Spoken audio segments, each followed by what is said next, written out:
தக்கதே. உம்மான் அளவில்லா அன்புக்காக ஸ்தோத்திரம். உந்தன் தூய பெரிய புகழுக்கு ஸ்தோத்திரம்.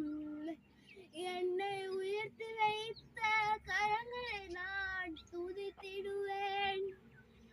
என்னை தினமும் காக்கும் வல்லவரை நான் ஆராதிப்பேன். Thank you Jesus. நல்லவராய் நடத்துகிறீர், அழுவாமல் காக்கிறீர், தினமும் நடத்துகிறீர் என் இயேசுவே. ஒரு தாய்